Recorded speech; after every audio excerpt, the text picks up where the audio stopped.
নির্বাচনের পরপর ঝিমিয়ে থাকা সিলেটে দুর্দর্শক ডাকাতি, দুঃখিত চুরি এবং আমরা সিলেটের প্রাণকেন্দ্র রিকির বাজার পয়েন্টে চারতলা ভবনের ছাদে 4টি এসি ভেঙে কম্প্রেসার চুরি করেছে চোর। এবং আমরা যদি জানিয়ে রাখি যে এটি একটি দুর্দর্শক চুরি বলা যায়। দিন দুপুরে একদম জনসম্মুখে হেঁটে এসে ছাদের তালা ভেঙে 4টি এসি, অর্থাৎ আপনারা দেখতে পাচ্ছেন বেশ বড় সড়ো 4টি এসি। এবং আমরা যদি দেখাই আপনাদেরকে, বেশ বড় সড়ো 4টি এসির কম্প্রেসার ভেঙে এখান থেকে আসলে চুরি করে নিয়ে যায় চোর। এবং যেটি দেখে রীতিমতো বাকরুদ্ধ এখানকার যারা স্থানীয় বাসিন্দা বা যারা আসলে এই বিল্ডিং এটি থাকেন, তারা অনেকটাই অবাক যে এটি আসলে ভোরে বা মধ্যরাত নয়, একদম দিন দুপুরে 12টা প্রায় 12:30টার দিকে এই ঘটনাটি ঘটেছে নগরী প্রাণকেন্দ্র রিকাবি বাজারে। এবং আমরা সেই ঘটনাটি আপনাদেরকে দেখানোর চেষ্টা করব। এবং আমরা যদি জানিয়ে রাখি যে এই রিকাবি বাজার পয়েন্টের অপর প্রান্তেই কিন্তু পুলিশ লাইন, এখানে কিন্তু প্রশাসনের কর্মকর্তাদের বেশ আনাগোনা আছে, আপনারা জানেন। তার মধ্যে কিন্তু চোর এই ধরনের কর্মকাণ্ড আসলে ঘটিয়েছে এবং সে অনেক এক্সপার্ট এবং দুর্দর্শক চোর বটে। আমরা যদি আপনাকে দেখানোর চেষ্টা করি, এই দেখুন কিভাবে একবারে চূর্ণাচুর করে ফেলেছে এসির পুরো বডি। এবং সেই এসির পুরো বডি আসলে একদম ভেঙে চূর্ণাচুর করে গুরুত্বপূর্ণ যে কম্প্রেসার এবং এখানকার যে প্রয়োজনীয় জিনিসপত্র সবগুলি আসলে চুরি করে নিয়েছে। এবং শুধুমাত্র খুশারি অবশিষ্ট রয়েছে এখানে, আপনারা দেখতেই পাচ্ছেন। কর্তৃপক্ষ আছেন, আপনার সাথে একটু কথা বলবো। যদি একটু জানতে চাই কখন এই ঘটনাটি দেখেছেন। আসলে সিসিটিভি ক্যামেরায় আমরা যে লোকটিকে দেখতে পাইছি আর কি, এই লোকটিকে ফেসটা দেখা যাচ্ছে না, তবে আমরা in details CCTV camera video পর্যবেক্ষণ করে আমরা হয়তো দেখার চেষ্টা করবো। এই ঘটনাটা ঘটছে 12টা বা 12:30টার দিকে, আনুমানিক দুপুর 12টা বা 12:30টার দিকে।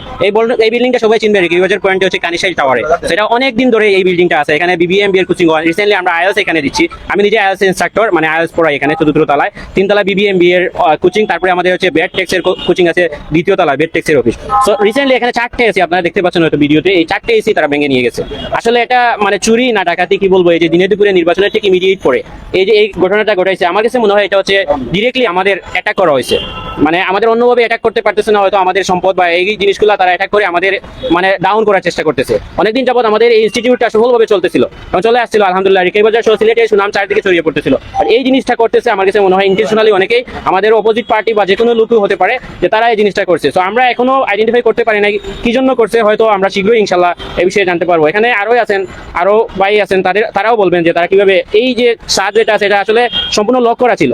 এখানে আমরা খুব কম আসা যাওয়া করি, শুধুমাত্র ইন এমার্জেন্সি কেসে আমরা এখানে উঠি।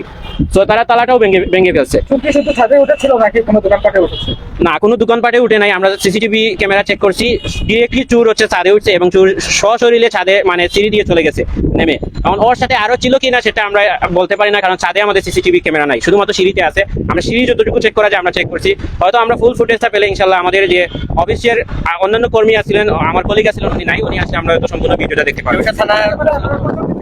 সিসিটিভি ক্যামেরায় এখন পর্যন্ত আমরা একজনকে দেখতে পাচ্ছি, আমরা হয়তো সম্পূর্ণ ভিডিওটা দেখলে ইনশাল্লাহ হয়তো আমরা শিওর হতে পারবো। আমার কাছে ধারণা করা হয়, যদিও ক্যামেরার সামনে একজন ধরা পড়তে দেখা যাচ্ছে, হয়তো ওর সাথে আরো ছিল সাথে আগে থেকেই থাকতে পারে, অথবা ওরা অন্য সাইড থেকে আসতে পারে। যেহেতু এই বিল্ডিংটা অন্যান্য বিল্ডিং এর সাথে পাশাপাশি ছিল, হতে পারে তারা অন্য বিল্ডিং এর মাধ্যমে আসতে পারে। থানায় আসলে বিষয়গুলো জিডি করেছেন কিনা এখন অব্দি থানায় ইনফর্ম করা হয়েছে, বাট জিডি ইনশাল্লাহ মাহবুব স্যার হয়তো পদক্ষেপ নেবেন, শীঘ্রই জিডি করা হবে। তাহলে এখানে যারাই শুনছেন তারাই আসলে রীতিমতো আসলে বাকরুদ্ধ হয়ে যাচ্ছেন এই যে একটি ঘটনা ঘটেছে এটা শোনার পর। আরেকটি বিল্ডিং এবং এর পাশে আরেকটি বিল্ডিং আছে, সেই বিল্ডিং আসলে কিছু হয়নি, তবে এইখানে আসলে প্রায় বড় বড় 4টি এসি ভেঙে আসলে পুরো এসির ভেতরে যে প্রয়োজনীয় জিনিসপত্র আছে সেগুলি আসলে চুরি করে নিয়ে যায়। আমরা যদি একটু কথা বলি, এখানকার পাশের বিল্ডিং এ অবস্থা আরেকজন বাসিন্দা আছেন, আমরা একটু জানবো আসলে এই ঘটনা সম্পর্কে আপনার কাছে। আমি এখন খবর পাইছি, আমি আসছিলাম না এখানে, কিছু সময় আধা ঘন্টা আগে আইসা শুনতেছে এরকম ভাঙ্গিয়া নিয়েছিল। তো এই ক্ষেত্রে ওরা তালা ভাঙ্গিয়া এখানটা করছে। ফুটেজে দেখলাম বস্তায় করে নিয়ে নামতেছে, দিনে দুপুরে এই কাজটা করি। নির্বাচনের পর নিরপেক্ষ সিলেক্ট করি, আপনাদের আরো সতর্ক থাকা প্রয়োজন। অবশ্যই ধন্যবাদ। আসলে আমাদের 2 তলায় সিসি ক্যামেরা আছে, সিসি ক্যামেরাতে যেটা দেখলাম একটা 23 মিনিটে সে বস্তায় ভরে ওই সবগুলা নিয়ে নামতেছে আর কি, তার ছবি সহ টোটাল চেহারা চলে আসছে ভিডিওতে আর কি, চিন্তা করা গিয়েছে। হ্যাঁ, তার চেহারা দেখা যাচ্ছে, চেহারা দেখে বোঝা যাচ্ছে চেহারা।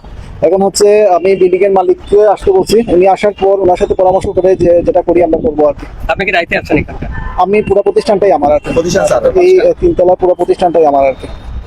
আসলে বিষয়টিকে কিভাবে দেখেন, এটা কি কোনো আক্রোশ বা ডাকাতি বা অন্য কোনো কিছু মনে হচ্ছে কিনা?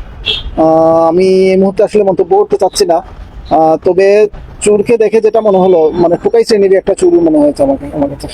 আসলে আইনি কোনো পদক্ষেপ নিচ্ছেন কিনা? হ্যাঁ, অবশ্যই আইনি পদক্ষেপ নেবো আর কি।